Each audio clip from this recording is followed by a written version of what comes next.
हमने शहर को दी एक नई पहचान, हम हैं सिंघानिया बिल्डकॉन।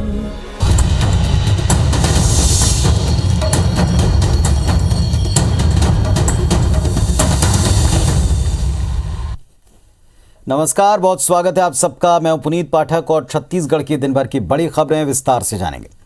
छत्तीसगढ़ विधानसभा के बजट सत्र के पहले दिन राज्यपाल अनुसुईया उइके के अभिभाषण के बाद भारत रत्न लता मंगेशकर और अविभाजित मध्य प्रदेश के पूर्व विधायक रमेश वर्ल्यानी, मदन सिंह डहरिया को श्रद्धांजलि दी गई। मुख्यमंत्री भूपेश बघेल ने छत्तीसगढ़ विधानसभा में बजट सत्र के पहले दिन वित्तीय वर्ष 2021-22 का तीसरा अनुपूरक बजट भी सदन में पेश किया। इधर विपक्ष ने आसंदी से राज्यपाल के अभिभाषण के बाद तृतीय अनुपूरक बजट पर चर्चा के लिए समय बढ़ाने की मांग की। छत्तीसगढ़ के बजट सत्र के पहले दिन विधानसभा अध्यक्ष और सीएम समेत पूरे सदन ने भारत रत्न लता मंगेशकर, दिवंगत पूर्व विधायक रमेश वर्ल्यानी और मदन सिंह डहरिया को श्रद्धांजलि दी। इसके बाद परंपरा के अनुसार राज्यपाल अनुसुईया उइके का अभिभाषण हुआ, जिसमें उन्होंने छत्तीसगढ़ मॉडल की तारीफ करते हुए कहा कि छत्तीसगढ़ जनहितकारी राज्य के रूप में आगे आया है। गोधन न्याय योजना का फायदा प्रदेशवासियों को मिल रहा है। ग्रामीण विकास में सरकार ने कई कीर्तिमान स्थापित कर 3 सालों में 36 राष्ट्रीय पुरस्कार हासिल किए हैं। राज्यपाल ने अपने अभिभाषण में सरकार की उपलब्धियों और योजनाओं की तारीफ की। मुझे ये कहते हुए बहुत खुशी हो रही है कि स्थानीय संसाधनों और जनता के आत्मगौरव के प्रति मेरी सरकार के बेहद संवेदनशील व्यवहार को भरपूर सराहना मिल रही है। समावेशी विकास का छत्तीसगढ़ मॉडल बहुत ही सफल रहा है। गोधन न्याय योजना का लगातार विस्तार किया जा रहा है, जिससे गोबर विक्रेताओं को लगभग 127 करोड़ रुपए की राशि सीधे प्रदान की गई है। भाषण के दौरान विपक्ष की टीका टिप्पणी जारी रही। विपक्ष ने आसंदी से राज्यपाल के अभिभाषण के बाद तृतीय अनुपूरक बजट पर चर्चा के लिए समय बढ़ाने की मांग की। विपक्ष लगातार इस बात को उठाता रहा कि बजट सत्र छोटा रखा गया है, बहुत सारे विषयों पर चर्चा नहीं हो पा रही है। आसंदी से इस पर विचार के आश्वासन से नाखुश विपक्ष ने सदन का बहिर्गमन किया। इसके बाद विधानसभा अध्यक्ष चरणदास महंत ने सदन की कार्यवाही अगले दिन तक के लिए स्थगित कर दी। वहीं कैबिनेट मंत्री रविंद्र चौबे ने इस पर पलटवार किया। उन्होंने कहा कि विपक्ष का काम केवल आपत्ति करना रह गया है, उनके पास कोई मुद्दा नहीं है। आगे सत्र की अवधि अब बढ़ा दीजिए। जनहित के मुद्दे के हमारे बहुत सारे स्थगन लगे हुए हैं, उन पे चर्चा होनी है। ध्यानाकर्षण लगे हुए हैं, उन पे चर्चा। 139 के हमने चर्चा दिया है, आखिर ये चर्चाएं कब होगी, उसके लिए समय का निर्धारण कब होगा। ये सरकार कुल मिलाकर के विधानसभा से भागना चाहती है। जितने कार्य घंटे बजट सत्र के 24 मीटिंगों में हुआ करती थी, उतने कार्य घंटे के लिए सरकार तैयार है। मैं प्रतिपक्ष से आग्रह करना चाहता हूं, अवधि को कम मान करके, समय को कम मान करके अपनी बात को रखने से भागने की जो प्रवृत्ति है भारतीय जनता पार्टी में, ये बिल्कुल अनुचित है। 13 दिन के इस बजट सत्र को बढ़ाने के लिए विपक्ष लगातार मांग करता रहा है। सत्र बढ़ाया जाए या नहीं, लेकिन पहले ही दिन सदन में जिस तरह की गर्माहट नजर आई, उससे तय है कि आने वाले दिनों में सेशन हंगामेदार रहेगा। राजेश मिश्रा, IBC 24, रायपुर।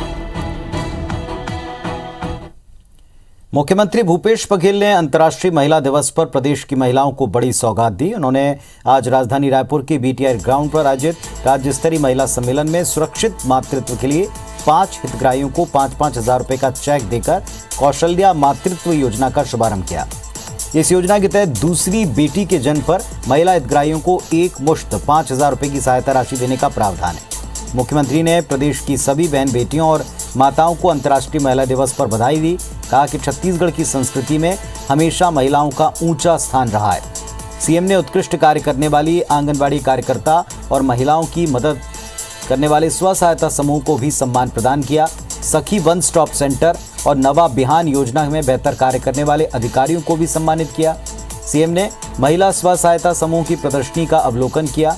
वहां से बेल मेटल से निर्मित कलाकृति खरीदी और तुरही बजाकर महिलाओं का उत्साहवर्धन किया।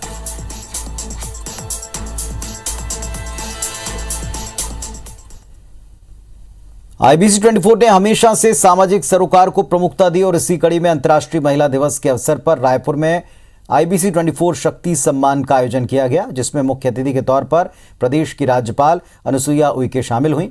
विशेष अतिथि के तौर पर प्रदेश की महिला बाल विकास मंत्री अनिला भेड़िया मौजूद रहीं। इस दौरान अलग अलग क्षेत्र की उत्कृष्ट कार्य करने वाली 19 महिलाओं को राज्यपाल अनुसुईया उइके ने सम्मान प्रदान किया।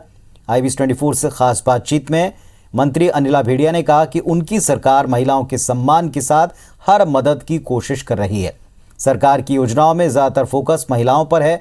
इस दौरान उन्होंने अपने राजनीतिक करियर के बारे में अनुभव साझा किए।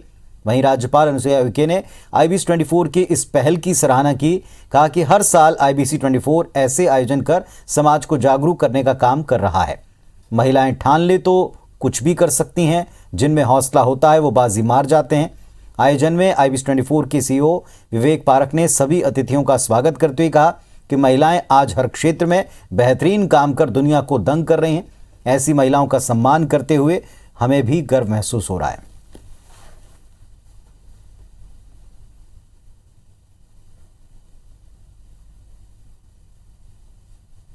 अंतर्राष्ट्रीय महिला दिवस के अवसर पर महिलाओं के सम्मान में इस कार्यक्रम में आयोजन करने के लिए IBC 24 को मैं धन्यवाद देती हूं कि आज के समय में समाज को जागरूक करने, जन समस्याओं को उजागर करने और सकारात्मक समाचार को समक्ष लाने में इलेक्ट्रॉनिक मीडिया की बहुत बड़ी भूमिका है। जो हिम्मत हारते हैं, जिंदगी भी हार जाते हैं, जिनमें अगर हौसला होता है तो वो बाजी मार जाते हैं।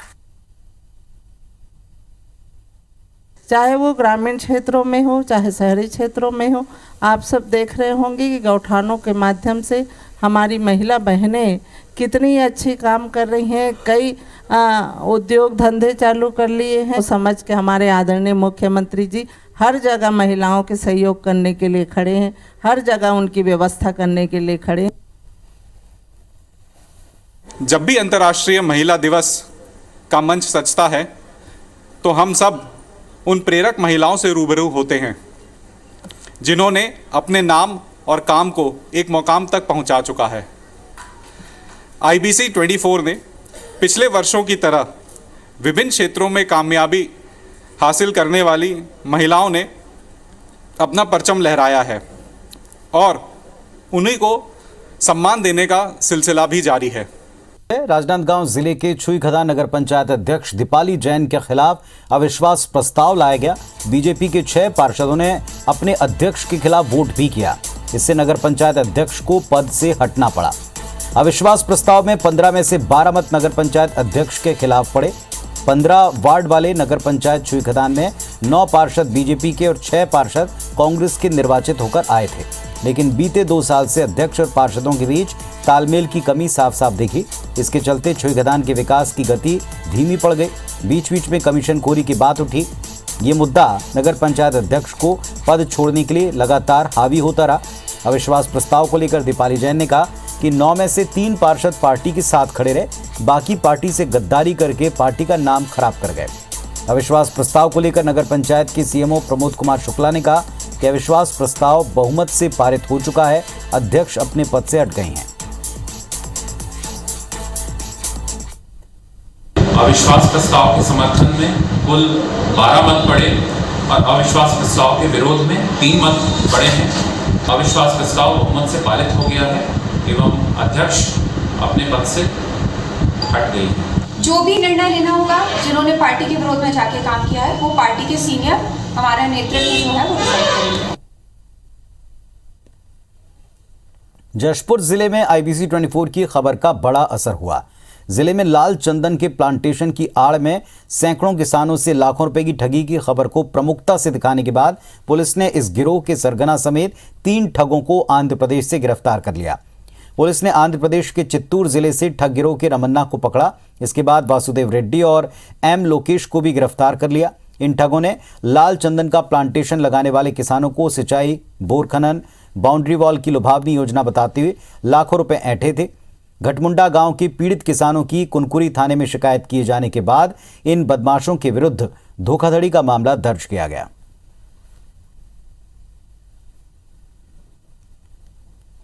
चंदन गछ लोगवाए के लगे मांगला खेल में दे दिलो सरकार।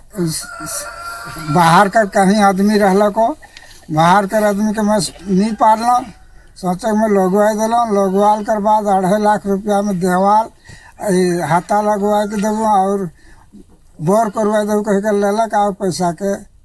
5 राज्यों में चुनाव के आखिरी चरण के संपन्न होते ही अलग अलग एजेंसियों ने 5 राज्यों के विधानसभा चुनाव को लेकर अपना एग्जिट पोल, अपना सर्वे पेश कर दिया है। ज्यादातर सर्वे उत्तर प्रदेश में बीजेपी की सरकार बनने का अनुमान जता रहे हैं। पंजाब में एक्सिस माई इंडिया ने आम आदमी पार्टी की पूर्ण बहुमत के साथ सरकार बनने का अनुमान लगाया, जबकि सी वोटर ने किसी को भी स्पष्ट बहुमत नहीं मिलने की बात अपने अनुमान में कही। एक और सर्वे एजेंसी CNX के मुताबिक कांग्रेस पंजाब में बहुमत के करीब पहुंचेगी और सबसे बड़ी दल के तौर पर उभरेगी। वहीं गोवा में एक्सिस माई इंडिया ने कांग्रेस को आगे बताया तो सी वोटर और CNX ने बीजेपी को आगे बताया। हालांकि किसी को भी स्पष्ट बहुमत मिलता नहीं दिखाया।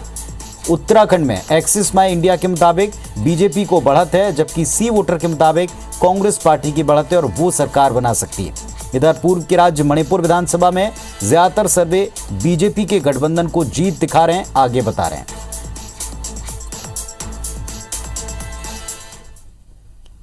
तो इस बुलेटिन में फिलहाल इतना ही। खबरों अपडेट्स के लिए आप देखते रहें IBC 24। नमस्कार।